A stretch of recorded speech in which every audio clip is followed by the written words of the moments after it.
আব্বা, গরুটা বিক্রি করেন না, অনেক মায়া লাগে। ও বাসায় না থাকলে বাসাটা অনেক ফাঁকা ফাঁকা লাগবে। বাবা, কুরবানি তো আল্লাহর জন্য। এই টাকা দিয়ে তোমার নতুন জামা হবে, আবার সংসারও চলবে। বাবা, তুই না বলিস না। আমি হাটে গেলাম, তুই বাসায় থাকিস। আমি সন্ধ্যার আগে ফিরবো।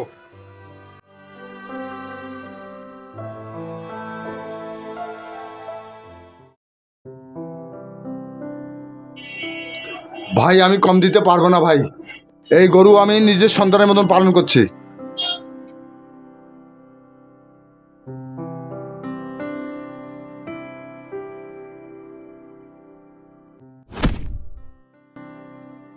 চাচা গরু বিক্রি করলেন? হ্যাঁ বাবা, করলাম। কত 1.5 লাখ। জিতছেন?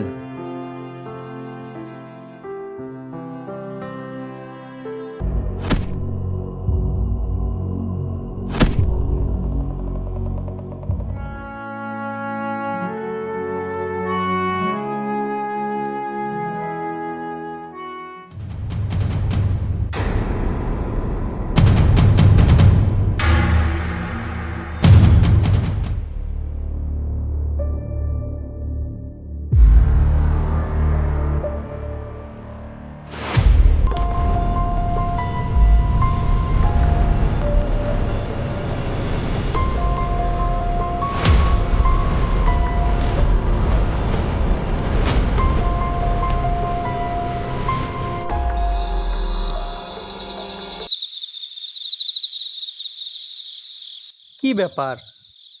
আব্বা বলল বিকেলে আসবে, এখনও আসতেছে না কেন? বিকেল পেরিয়ে রাত হয়ে গেল, কোনো সমস্যা হলো নাকি?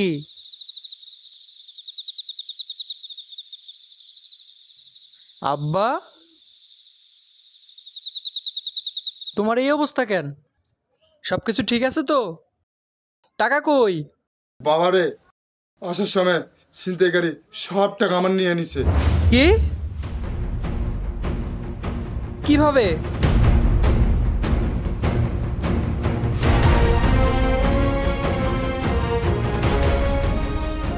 বাবারে, সব শেষ। আব্বা, আপনি কাঁদেন না। আপনার কান্না দেখে আমার বুকটা ফেটে যাচ্ছে। আপনি যদি এইভাবে ভেঙে পড়েন, আমি কার কাছে যাব? টাকা যাক, সমস্যা নাই, আপনি তো ফিরছেন।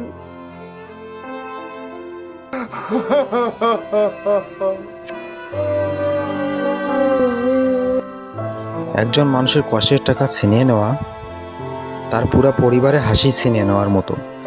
মানুষের প্রতি দয়া করুন।